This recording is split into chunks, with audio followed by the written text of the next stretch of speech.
Now the thermostat, don't forget to remove 2 bolts from your old thermostat.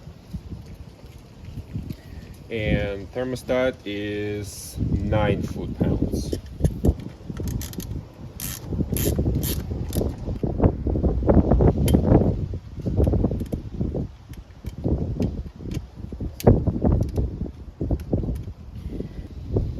Good. Now the big hose. Slide it in. All the way.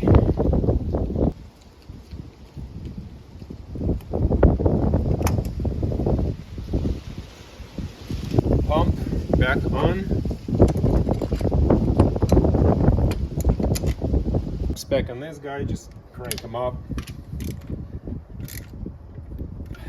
And that's good for now. Now I have to figure out this guy right here, because obviously it broke right there. So I'm gonna get a knife, get this shield off, and I'm gonna see if I can replace temporarily with something that I have available until I get me a replacement hose. Bucket of hot water, rinse all this up, and windy. And we're gonna be ready to, don't forget to watch this, we need to bleed the air from the system, because our coolant system picked up some air.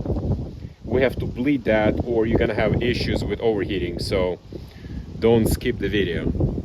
All right, so what we got is we cleaned it, we washed the coolant, I replaced the hose. Don't do this at home, but this is a temporary measure until I get a new hose. And we're just gonna put this intake pipe back in place. It needs to be clipped in here right in the middle, but I'll slide that in first. This guy right here, light him up.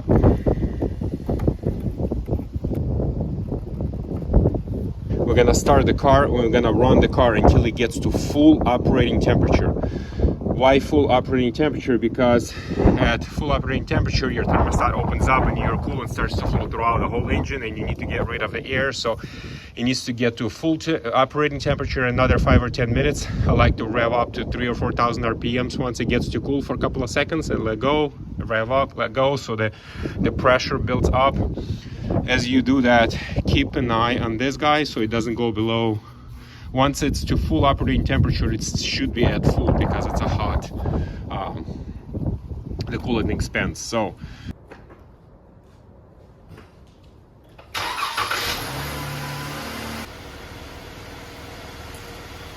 I'm adding coolant to the radiator. You remove your radiator cap while the engine is cold, and it's fine, and you keep adding here and it's taking it, so it's refilling its coolant system, which is a good thing. Only when the engine is cold. When it's hot, do not remove that cap.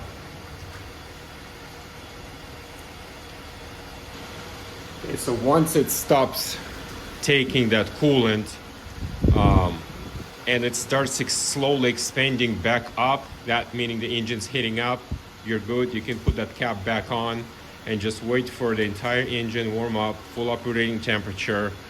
Check your oil temperatures. Once you get to your, it should be, like oil temperature should be, close to 200. So